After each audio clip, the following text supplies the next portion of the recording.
Years ago, in a world scorched by war, leaders made a choice: cooperation over chaos, law over lawlessness, peace over conflict. And that choice gave birth to the United Nations, not as a dream for perfection, but as a practical strategy for the survival of humanity.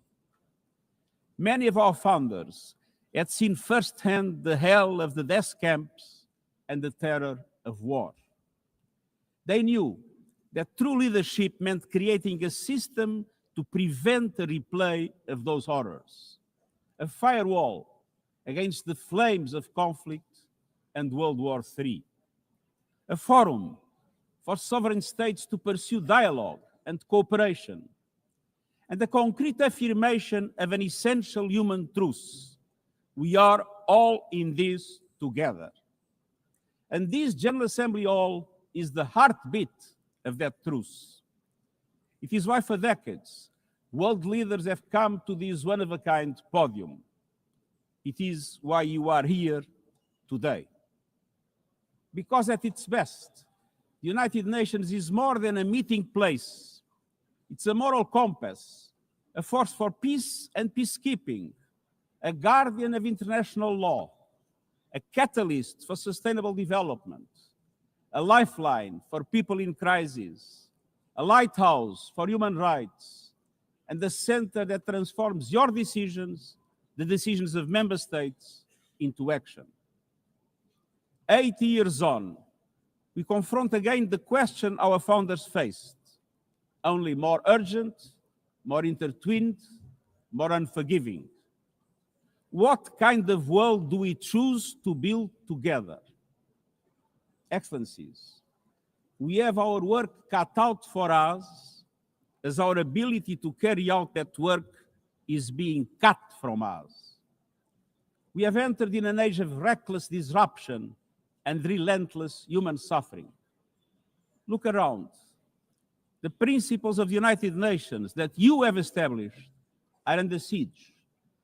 Listen, the pillars of peace and progress are buckling under the weight of impunity, inequality, and indifference.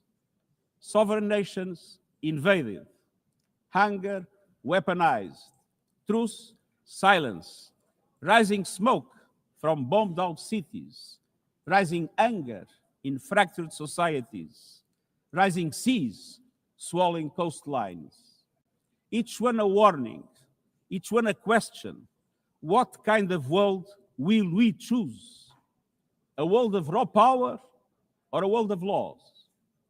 A world that is a scramble for self-interest or a world where nations come together? A world where might makes right or a world of rights for all?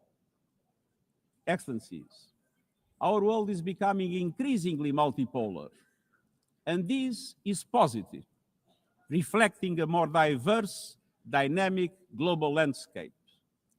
But multipolarity without effective multilateral institutions can court chaos, as Europe has learned the hard way, resulting in World War I. It was multipolar, but there was no multilateral institutions. So let's be clear. International cooperation is not naivete. It is hard-headed pragmatism. In a world where there's leap borders, isolation is an illusion. No country can stop a pandemic alone. No army can halt rising temperatures. No algorithm can rebuild trust once it is broken. These are global stress tests of our system, our solidarity, and our resolve. I'm convinced we can pass these tests, and we must. Because people everywhere are demanding something better, and we owe them a system worthy of their trust and a future worthy of their dreams. And so we must make the choice, an active choice, to reaffirm the imperative of international law, to reassert the centrality of multilateralism, to reinforce justice and human rights, and to recommit to the principles that gave rise to our organization. and to the promise contained in its first words, we, the peoples. Excellencies, the choices we face are not part of an ideological debate. They are a matter of life and death for millions. As I scan the global landscape, we must make 5 critical choices. First, we must choose peace rooted in international law. Peace is our first obligation. Yet today, wars rage with a barbarity we vowed never to allow. Too often, the Charter is brandished when convenient and trampled when not. But the Charter is not optional. It is our foundation. And when the foundation cracks, everything built upon fractures. Around the world, we see countries acting as if the rules don't apply to them. We see humans treated as less than human, and we must call it out. Impunity is the mother of chaos, and it has spawned some of the most atrocious conflicts of our times. In Sudan, civilians are being slaughtered, starved, and silenced. Women and girls face unspeakable violence. There is no military solution. I urge all parties, including those in this hall, end the external support that is fueling this bloodshed. Push to protect civilians, because the Sudanese people deserve peace, dignity, and hope.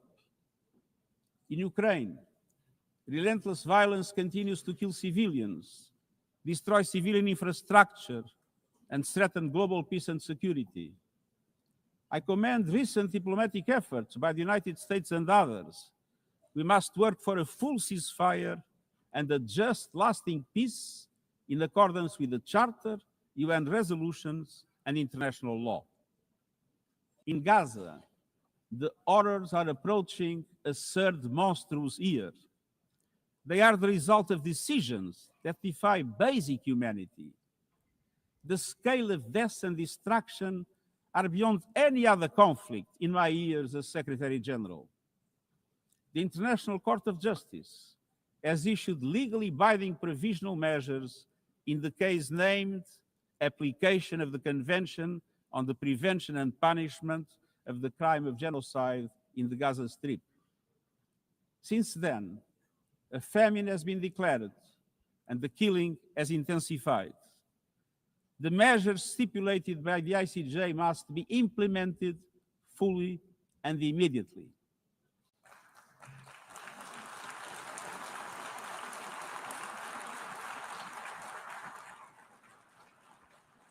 Nothing can justify the horrific Hamas terror attacks of October 7 and the taking of hostages, both of which I have repeatedly condemned. And nothing can justify the collective punishment of the Palestinian people and the systematic destruction of Gaza.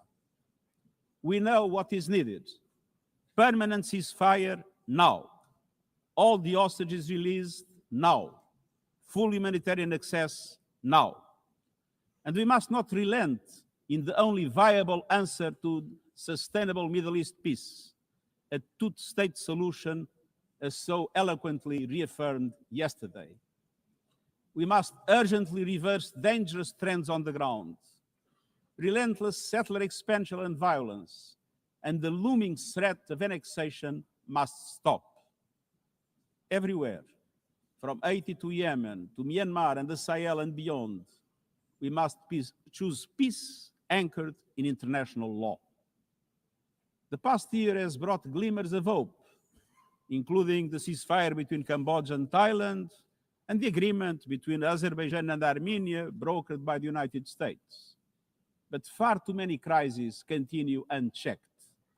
Impunity prevails, lawlessness is a contagion, it invites mayhem, accelerates terror, and risks a nuclear free-for-all. When accountability shrinks, graveyards grow. When UN staff and facilities are attacked, violating legal obligations, so too is the core of our ability to serve and deliver. The Security Council must live up to its responsibilities. It must be more representative, more transparent, and more effective.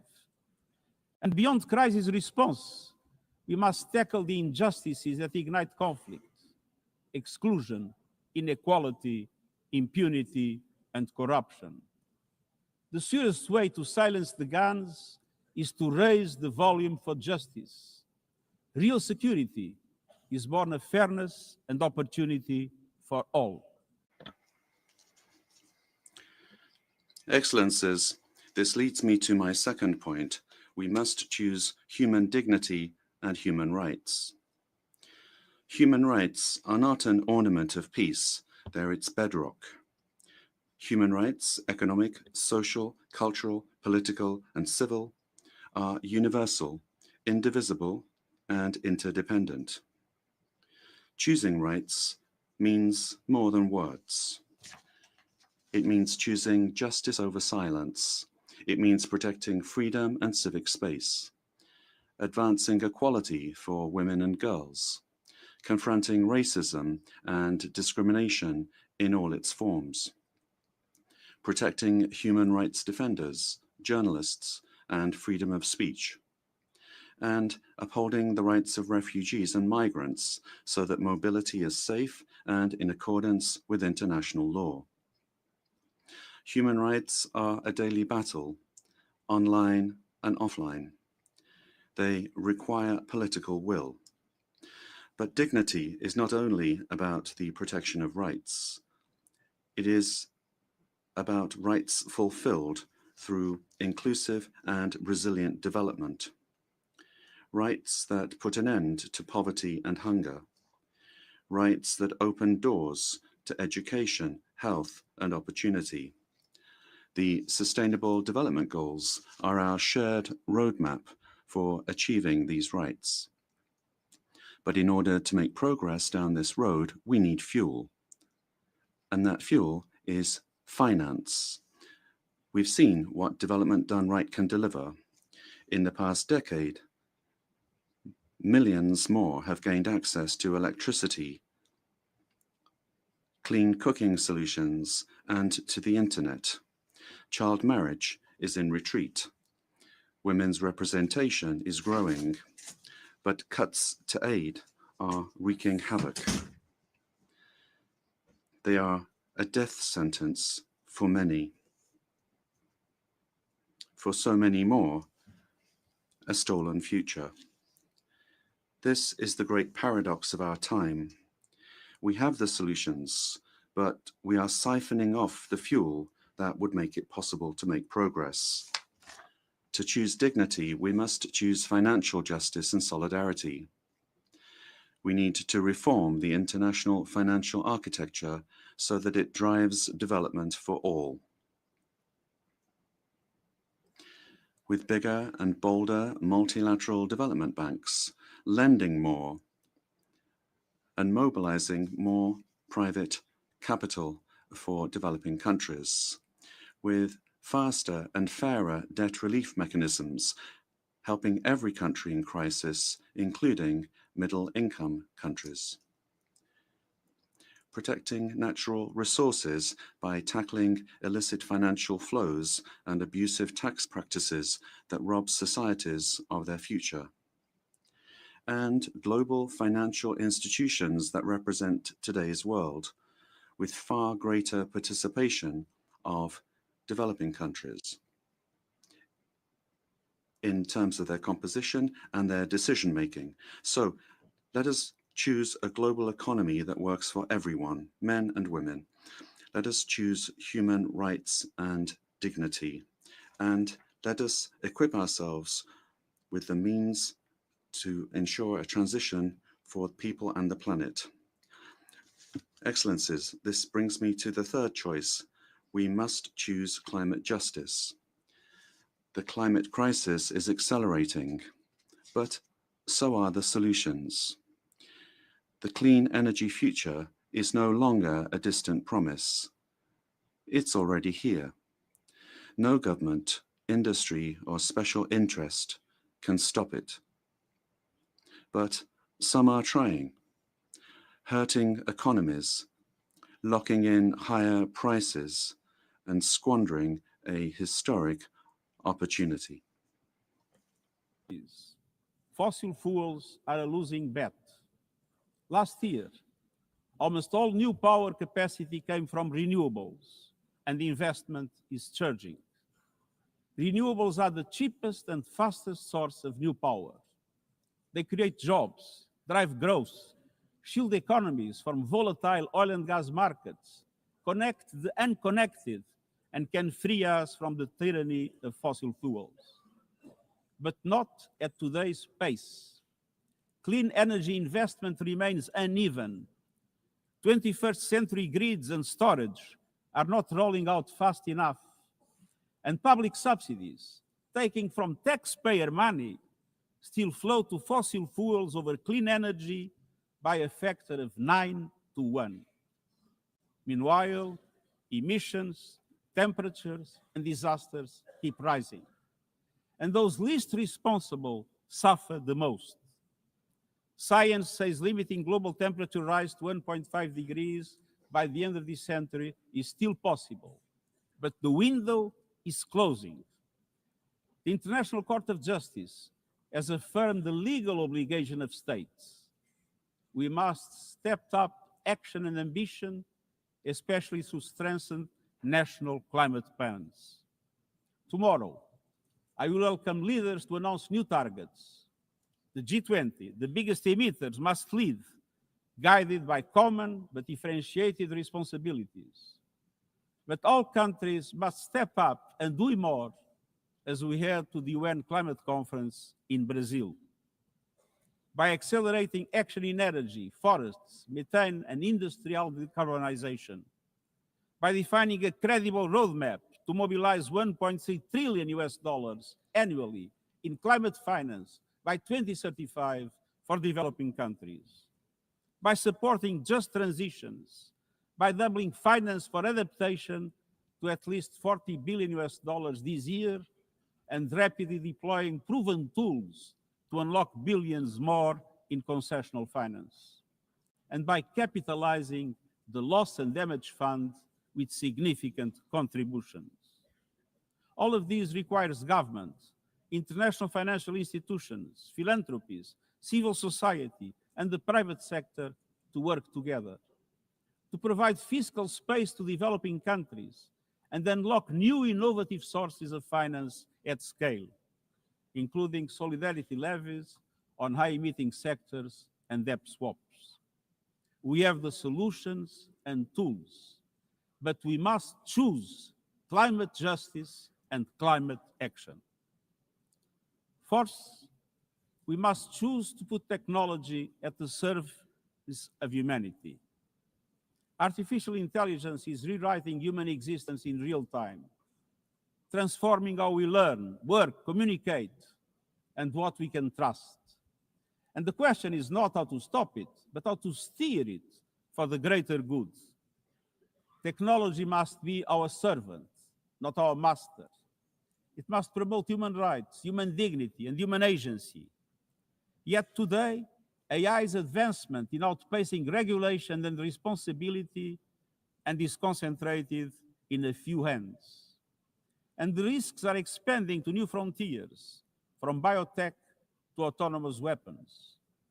We are witnessing the rise of tools for mass surveillance, mass social control, mass disruption, and even mass destruction.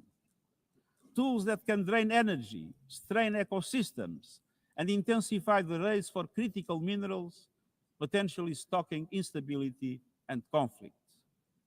Yet, these technologies remain largely ungoverned.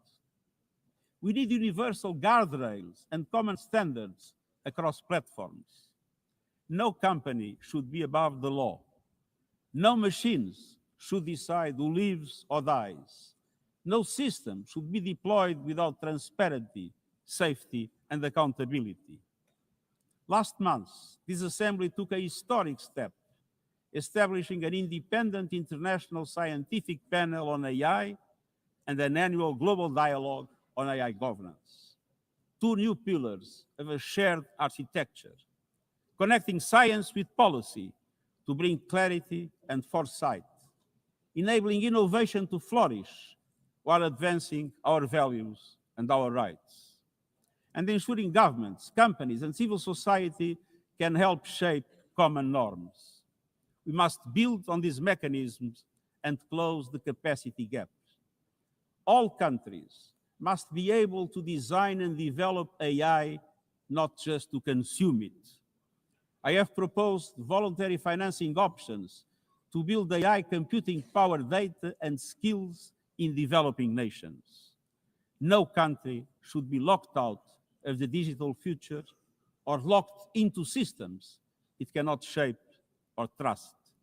And governments must lead with vision, and companies must act with responsibility.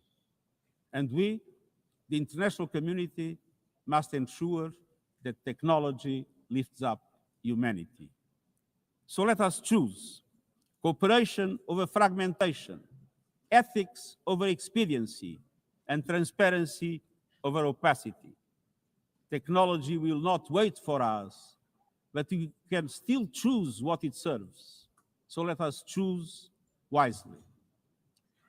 Fifth and finally, to meet all these goals, we must choose to strengthen the United Nations for the 21st century.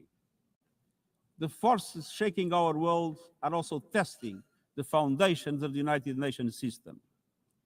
We are being hit by rising geopolitical tensions and divisions, chronic uncertainty, and mounting financial strain.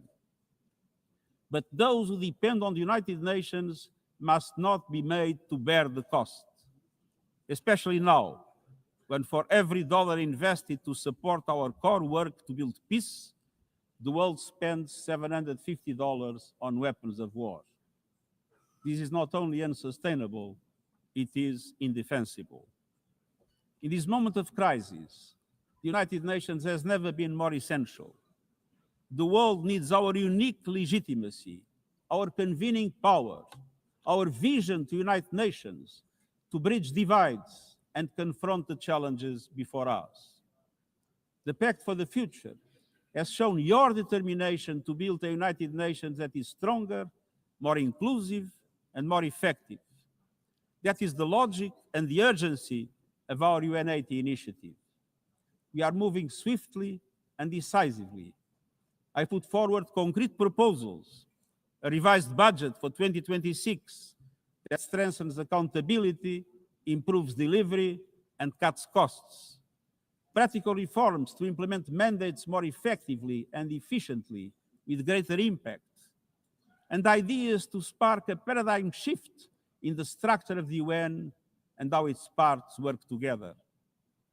Most of these decisions rest with you, the member states, and we will move forward in full respect of the established procedures. Together, let us choose to invest in a United Nations that adapts, innovates, and is empowered to deliver for people everywhere. Excellencies, my overriding message comes down to this. Now is the time to choose. It's not enough to know what the right choices are. I urge you to make them. I grew up in a world where choices were few. I was raised in the darkness of dictatorship, where fear silenced voices and hope was nearly crushed. Yet, even the bleakest hours, especially then, I discovered a truth that has never left me. Power does not reside in the hands of those who dominate or divide. Real power resides from people, from our shared resolve to uphold dignity, to defend equality, to believe fiercely in our common humanity and the potential of every human being. I learned early to persevere, to speak out, to refuse to surrender, no matter the challenge, no matter the obstacle, no matter the hour. We must and we will overcome. Because in a world of many choices, there is one choice we must never make, the choice to give up. We must never give up. That is my promise to you, for peace, for dignity, for justice, for humanity. for the world we know is possible when we work as one. I will never, ever give up. Thank you.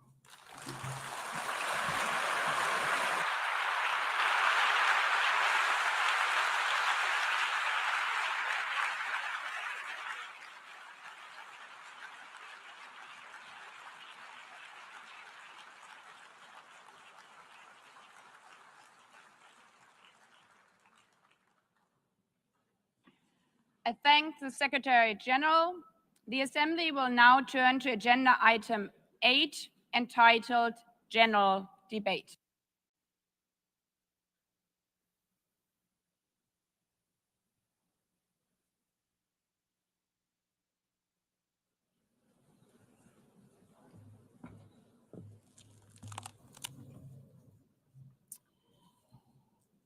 "80 years, longer than the average human life. This anniversary of the United Nations should have been a moment of celebration. But this is not an ordinary year. Just look at the state of our world, as the Secretary General described. Thousands of orphans in Gaza are wandering around the rubble, eating sand, drinking contaminated water. 90-year-old women in Ukraine are hiding from drones, trapped in their homes instead of living their final years in peace. Children in Haiti, too afraid to walk to school, afraid they might be gunned down by gangs like their friends. And for every conflict and tragedy that seizes the headlines, there are so many more that are forgotten, lost to the news cycle. Like women in Democratic Republic of the Congo, shielding their daughters from armed groups, fearful they might be raped. And Rohingya children, spending their whole childhood in tattered tents, unable to remember what their home looks like. Faced with these realities, now is not the time to celebrate, but to ask ourselves, where is the United Nations? Distinguished heads of state and government, Mr. Secretary General, Excellencies, ladies and gentlemen, people out there in the world watching us. Clearly, we have to do better. But what we should not let cynics allow to weaponize these failures, to argue that our institution is a waste of money, outdated, irrelevant. When the principles of the Charter are ignored, is it the UN that has failed? When tanks rolled into Ukraine, was it because Article 2 of the Charter is not clear enough about sovereignty and territorial integrity? When civilians, children, are killed in Gaza, is it humanitarian law at fault for failing to protect them? It's not the Charter which fails. It's not the UN as an institution which fails. The Charter, our Charter, is only as strong as member states' willingness to uphold it, and their willingness to hold to account those who violate it. Excellencies, yes, our world is in pain. Yes, we have failures. But imagine how much worse would it be without the United Nations? Would a single person be better off without it? Without UNICEF, 26 million children would not have received an education. Without the World Food Programme, nearly 125 million people would have lacked life-saving food assistance. Without the World Health Organization, over 1 billion vaccines would not have been supplied. Sometimes we could have done more, but we cannot let this dishearten us. If we stop doing the right thing, evil would prevail. This 80th session is not about big celebrations. It's about finding the resolve not to give up, the resolve to be better together, just as our predecessors did 8 decades ago. This institution was born a world on fire and desperate for reprieve. 750 million, nearly a third of humanity back then, still under colonial rule. 2 world wars in a generation, 70 million dead. The horrors of the Holocaust revealed to our collective shame. This was a generation that knew almost nothing but suffering and despair. The signing of the Charter in 1945 gave hope to millions, gave us a North Star that guided our path from the ashes of war, helped guide nations from colonial rule into independent states, helped end apartheid. Across the decades, the United Nations has been a compass pointing toward peace, humanity, and justice. We have not always succeeded, but the story of this institution is not a story of easy victories. It's a story of falling and rising, of pulling ourselves and each other back up and trying harder. We gather here for the 80th time, not for empty celebration, not out of ritual, not to hear our own voices. We gather to prove that this institution matters, and that through this institution, every nation represented here, no matter how big or small, can summon again the strength and unity first shown in San Francisco 80 years ago. The courage and resolve of world leaders who, even while some called them back then naive, believed they could build a better world from the wreckage of the old. They showed then what true leadership is. It's not about imposing your will or putting others down.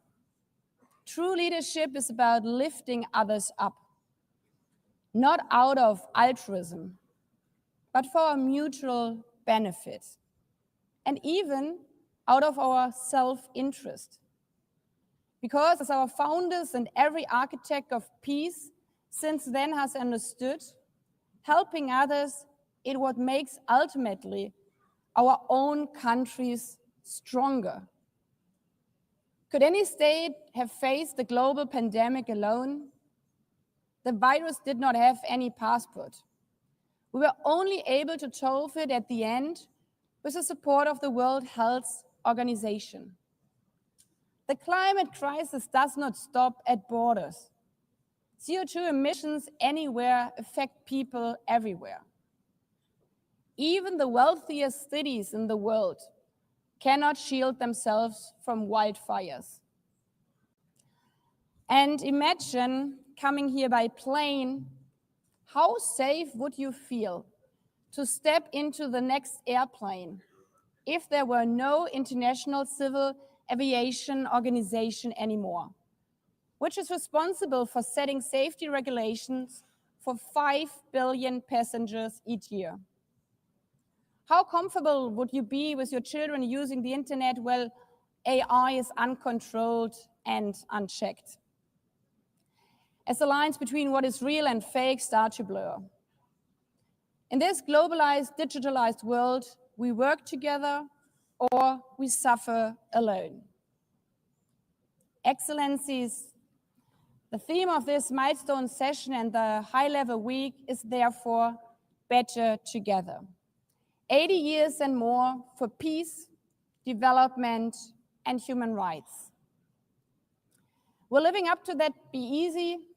No. But this hall was not built for easy times. It was built to come together to confront the hardest topics.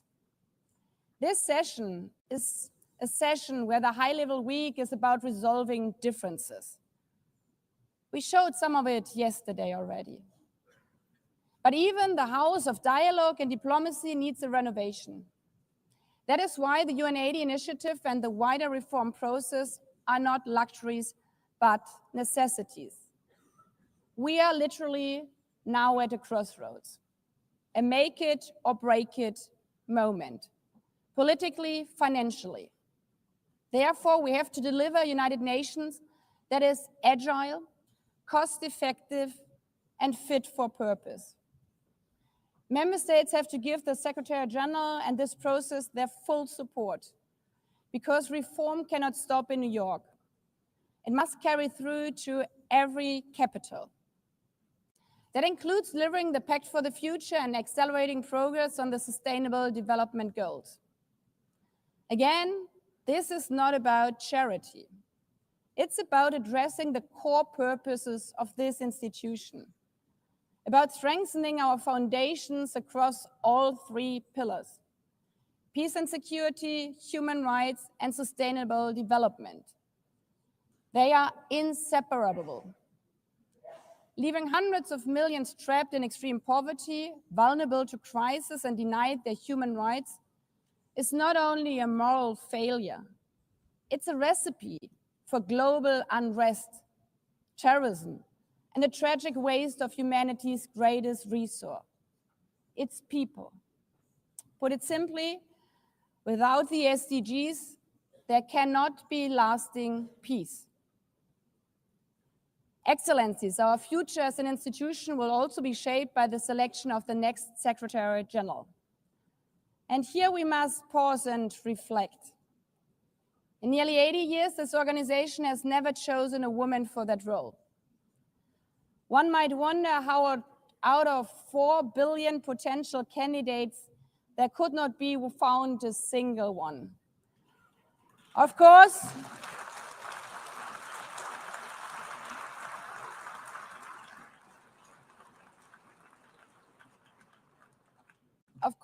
the choice rests with member states. But those of you having been there yesterday celebrating Beijing, one strong female leader after the other from all our continents. Like 80 years ago, we are standing at a crossroads. And it's up to us, to every single member state, to live up to the same leadership as your predecessors did, to act when action is needed, to uphold the principles of our charter, to be better together, to show the people around the world that this United Nation is there, today, tomorrow, and for the next 8 decades. Because after all, it's the life insurance for every country.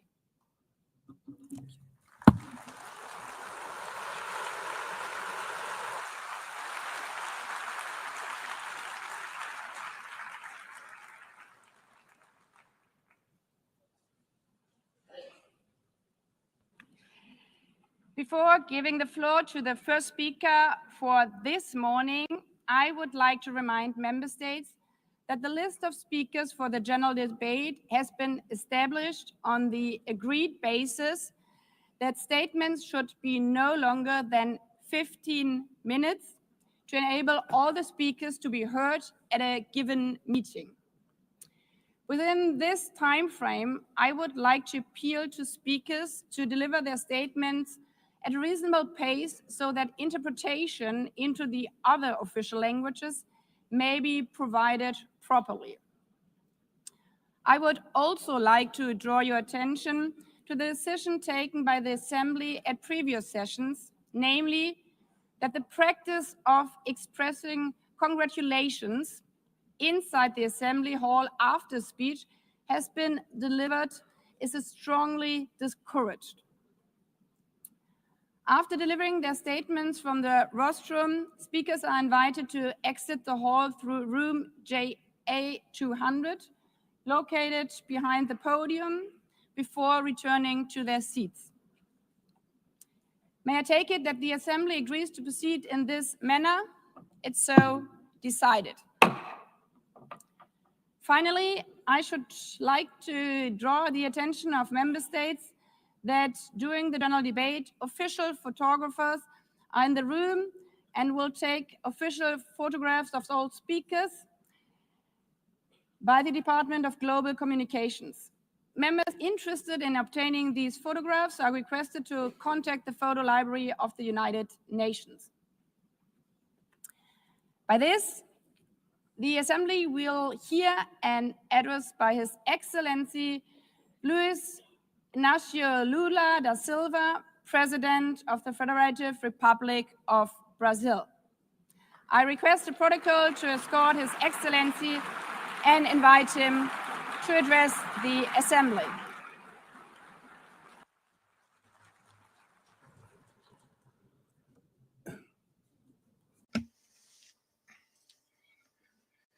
Madam President of the General Assembly, Annalena Baerbock.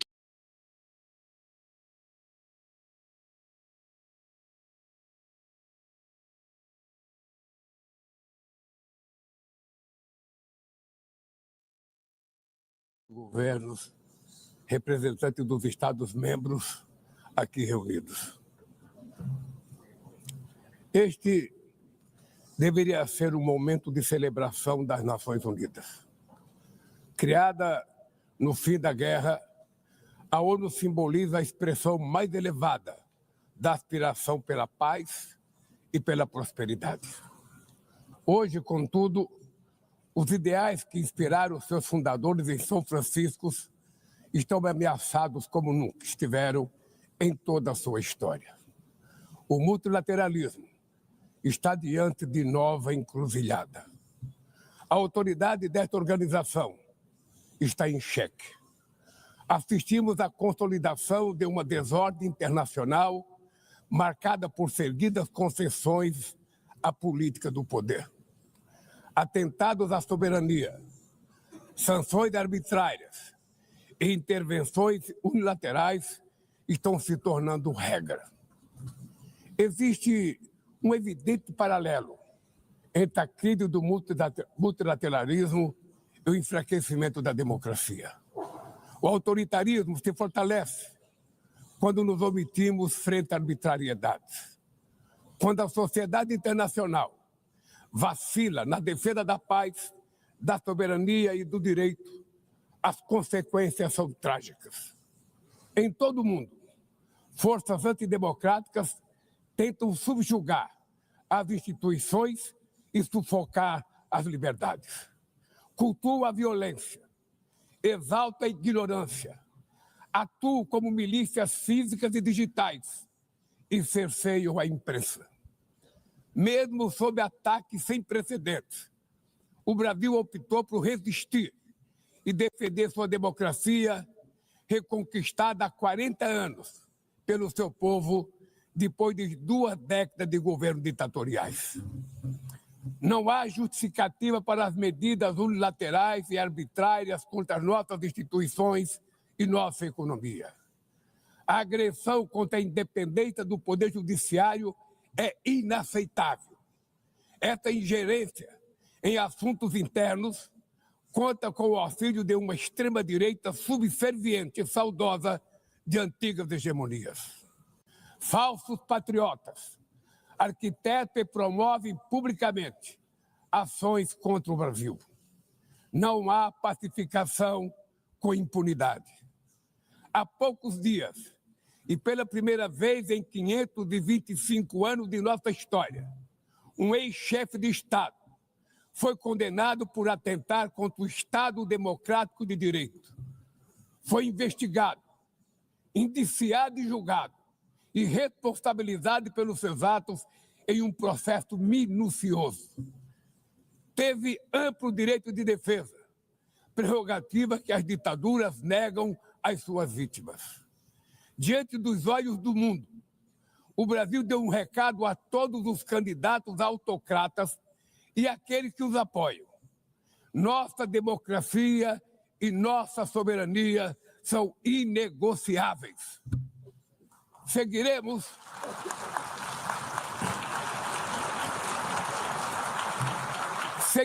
como nação independente e como povo livre de qualquer tipo de tutela. Democracias sólidas vão além do ritual eleitoral. Seu vigor pressupõe a redução das desigualdades, a garantia dos direitos mais elementares, a alimentação, a segurança, o trabalho, a moradia, a educação e a saúde. A democracia falha quando as mulheres ganham menos que os homens ou morrem pelas mãos de parceiros e familiares. Ela perde quando fecha suas portas e culpa migrantes pelas mazelas do mundo. A pobreza é tão inimiga da democracia quanto o extremismo. Por isso, foi com orgulho que recebemos da FAO a confirmação de que o Brasil voltou a sair do mapa da fome este ano de 2025. Mas no mundo, ainda há 670 milhões de pessoas famintas e cerca de 2 bilhões e 300 milhões enfrentam insegurança alimentar. A única guerra que todos podem sair vencedores é a que travamos contra a fome e a pobreza. Esse é o objetivo da Aliança Global que lançamos no G20 e que já conta com o apoio de 103 países.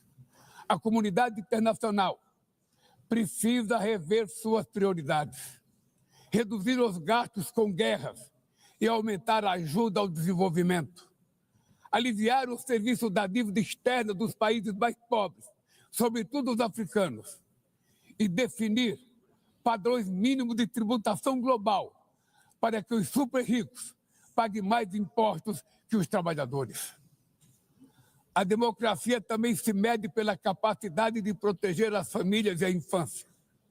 As plataformas digitais trazem possibilidade de nos aproximar como jamais havíamos imaginado, mas têm sido usadas para semear intolerância, misoginia, xenofobia e desinformação. A internet não pode ser terra sem lei. Cabe ao poder público proteger os mais vulneráveis. Regular não é restringir a liberdade de expressão, é garantir que o que já é ilegal no mundo real seja tratado assim também no ambiente digital, no ambiente virtual. Ataques à regulação servem para encobrir interesses escusos e dar guarida a crimes como fraudes, tráfico de pessoas, pedofilia e investidas contra a democracia. O parlamento brasileiro, corretamente, apressou-se em abordar esse problema. Com orgulho, promulguei na última semana uma das leis mais avançadas do mundo para a proteção de crianças e adolescentes na esfera digital. Também enviamos ao Congresso Nacional projeto de lei para fomentar a concorrência nos mercados digitais e para incentivar a instalação de data centers sustentáveis.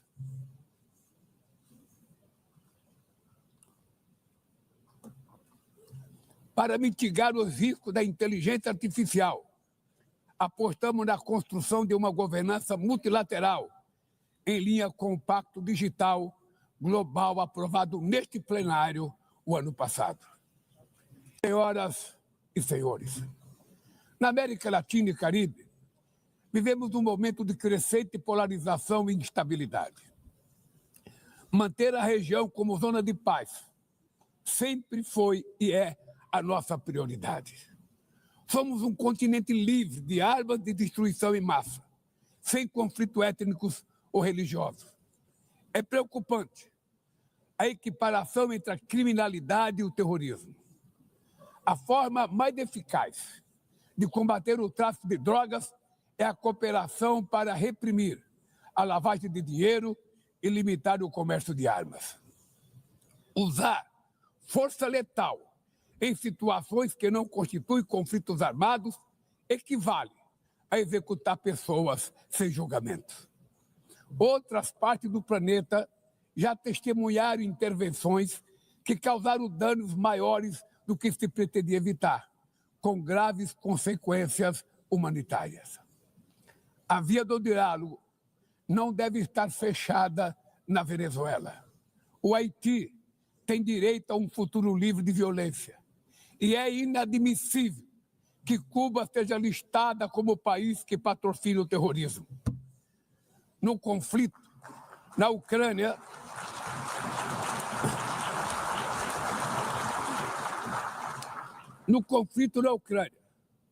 todos já sabemos que não haverá solução militar. O recente encontro no Alasca despertou a esperança de uma saída negociada. É preciso pavimentar caminhos para uma solução realista. Isso implica levar em conta as legítimas preocupações de segurança de todas as partes. A iniciativa africana e o grupo de amigos da paz, criado por China e Brasil, pode contribuir para promover o diálogo.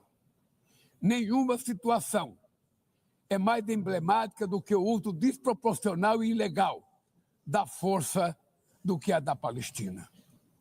Os atentados terroristas perpetrados pelo Hamas são indefensáveis sob qualquer ângulo, mas nada, absolutamente nada, justifica o genocídio em curso em Gaza. Ali,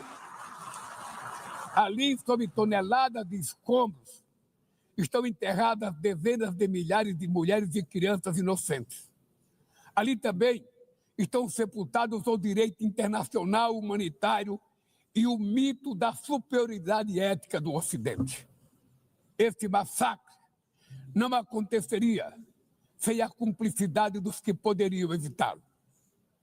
Em Gaza, fome é usado como arma de guerra e o deslocamento forçado de populações é praticado impunemente. Quero expressar minha admiração aos judeus que, dentro e fora de Israel, se opõem a essa punição coletiva. O povo palestino corre o risco de desaparecer. Só sobreviverá como um Estado independente integrado à comunidade internacional. Essa é a solução defendida por mais de 150 membros da ONU, reafirmada ontem aqui, nesse mesmo plenário, mas obstruída por um único veto. É lamentável que o presidente Mahmoud Abbas tenha sido impedido pelo país anfitrião de ocupar a bancada da Palestina nesse momento histórico.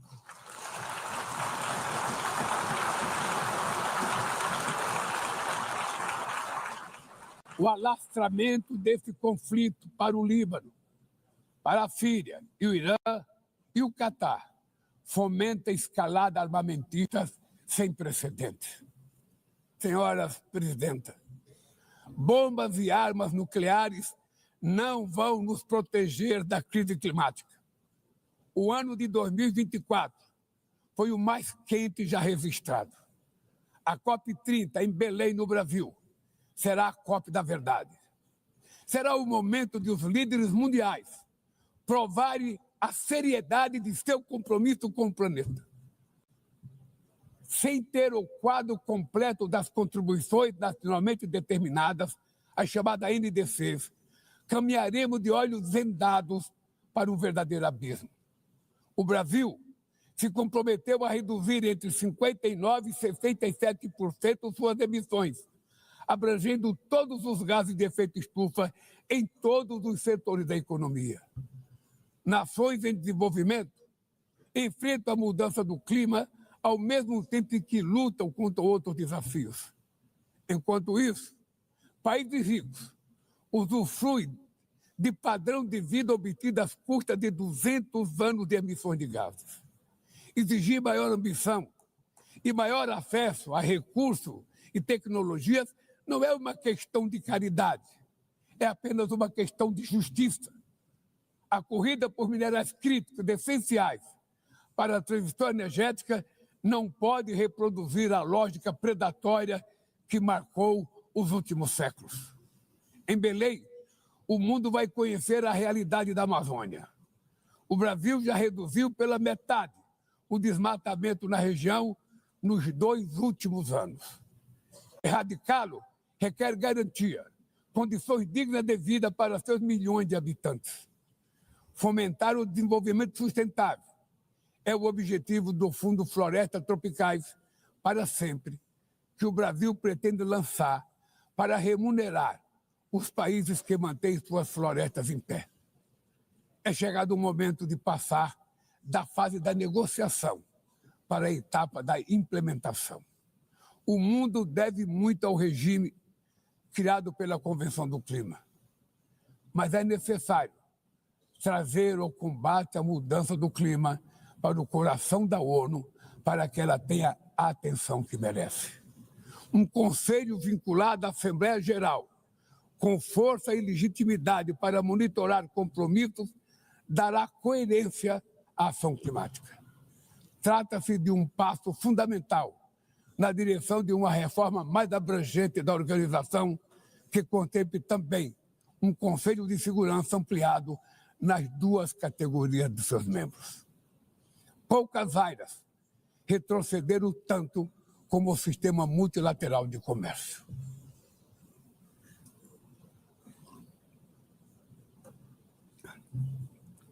Medidas unilaterais transformam em letra morta princípios basilares como a cláusula de nação mais favorecida.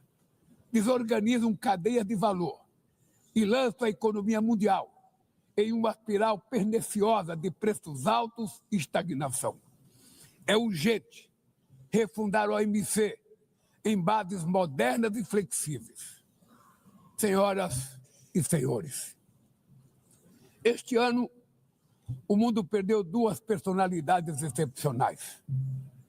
O ex-presidente do Uruguai, Pepe Mujica, e o nosso querido Papa Francisco.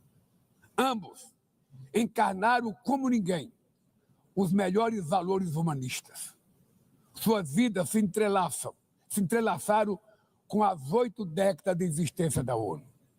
Se ainda estivesse entre nós, provavelmente usariam esta tribuna para lembrar que o autoritarismo, a degradação ambiental e a desigualdade não são inexoráveis, que os únicos derrotados são os que cruzam os braços resignados, que podemos vencer os falsos profetas de oligarcas que exploram o medo e monetizam o ódio, e que o amanhã é feito de escolhas diárias e é preciso coragem de agir para transformá-lo. No futuro que o Brasil vislumbra, não há espaço para a reedição de rivalidades ideológicas ou esfera de influência. A confrontação é inevitável. Precisamos de lideranças com clareza de visão, que entendam que a ordem internacional não é um jogo de soma zero. O século XXI será cada vez mais multipolar. Para se manter pacífico, não pode deixar de ser multilateral. O Brasil confere crescente importância à União Europeia, à União Africana, à ASEAN, à CELAC, aos BRICS e ao G20. A voz do Sul global deve ser respeitada e ouvida. A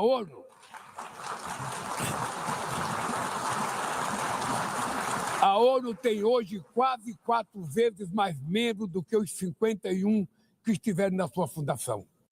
Nossa missão histórica é a de torná-la novamente portadora de esperanças e promotora da igualdade e da paz, do desenvolvimento sustentável e da diversidade e da tolerância. Que Deus nos abençoe a todos e muito obrigado.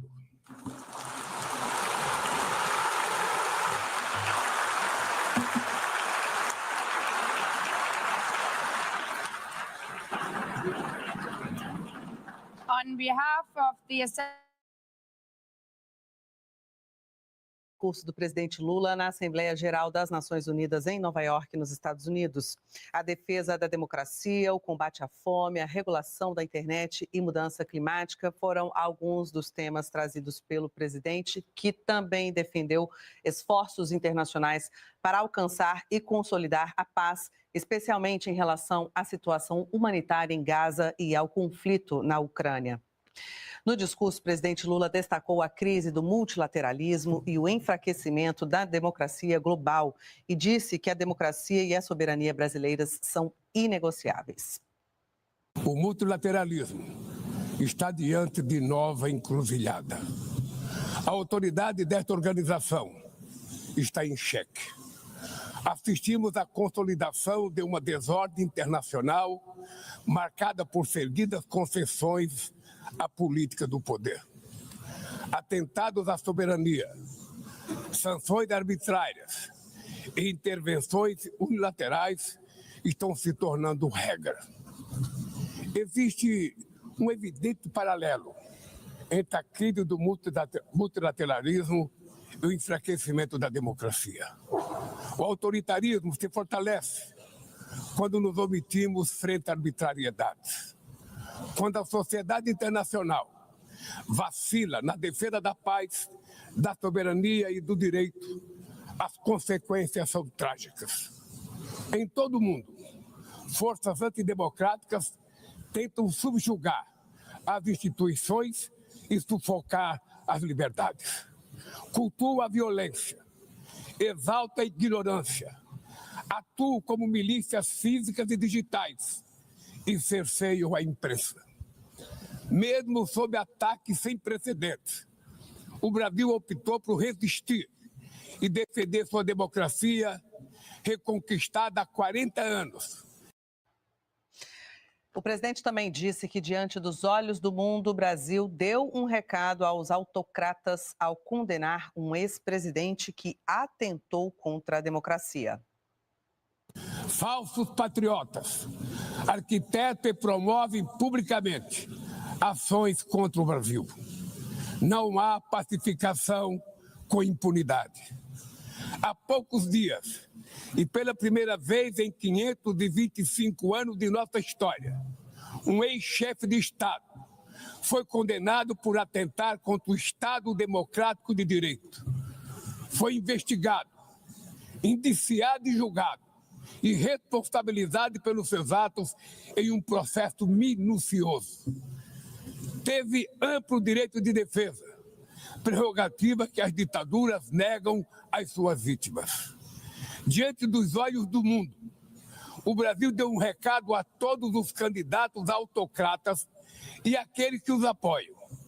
Nossa democracia e nossa soberania são inegociáveis.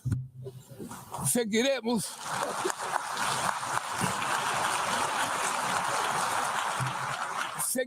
como nação independente e como povo livre de qualquer tipo de tutela.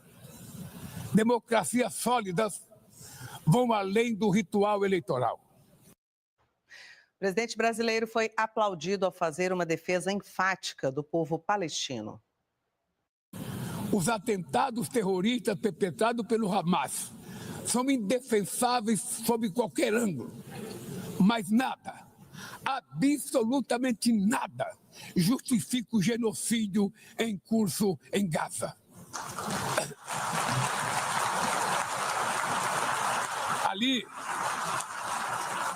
sob toneladas de escombros, estão enterradas dezenas de milhares de mulheres e crianças inocentes. Ali também estão sepultados o direito internacional humanitário e o mito da superioridade ética do Ocidente. Este massacre não aconteceria sem a cumplicidade dos que poderiam evitá-lo.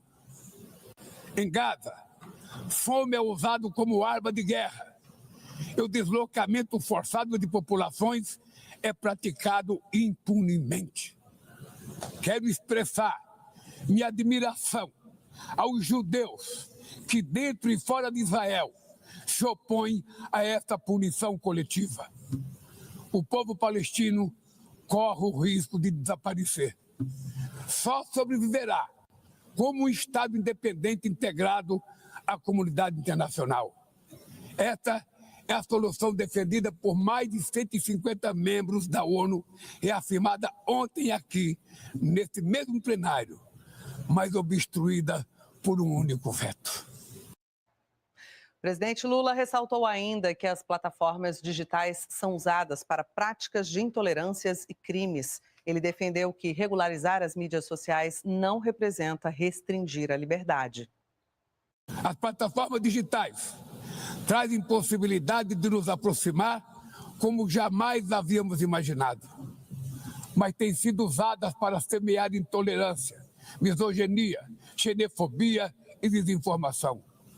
A internet não pode ser terra sem lei. Cabe ao poder público proteger os mais vulneráveis.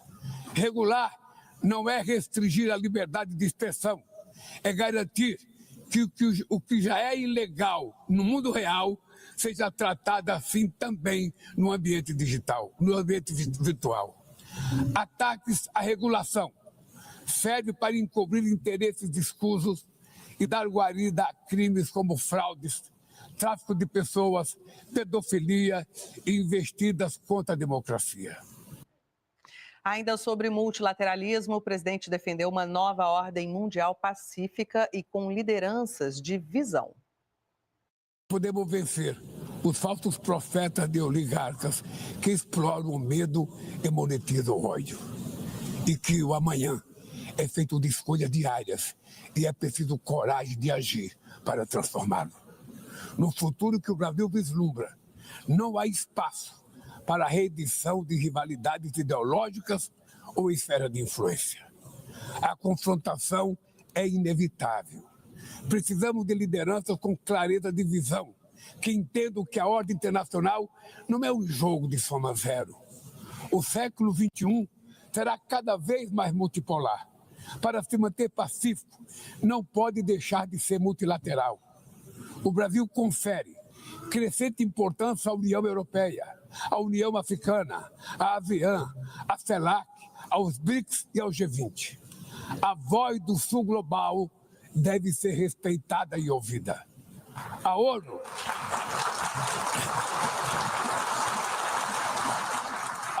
tem hoje quase 4 vezes mais membros do que os 51 que estiveram na sua fundação. Nossa missão histórica é a de torná-la novamente portadora de esperanças e promotora da igualdade e da paz, do desenvolvimento sustentável e da diversidade e da tolerância. E ainda hoje, em Nova York, o presidente Lula participa da reunião sobre o Fundo de Florestas Tropicais para Sempre. É a principal proposta do Brasil a ser apresentada na COP30 em novembro, em Belém do Pará. Amanhã, Lula e os presidentes do Chile, da Espanha, da Colômbia e do Uruguai vão presidir a segunda edição do evento Em Defesa da Democracia, Lutando contra o Extremismo. Presidentes de todas as regiões do mundo foram convidados. Também amanhã, o presidente Lula e o secretário-geral da ONU, Antônio Guterres, vão presidir a abertura do evento especial sobre clima para chefes de Estado e de governo. E nós voltamos a qualquer momento com outras informações sobre a viagem do presidente Lula a Nova York. Continue aqui com a gente no canal Gov. Até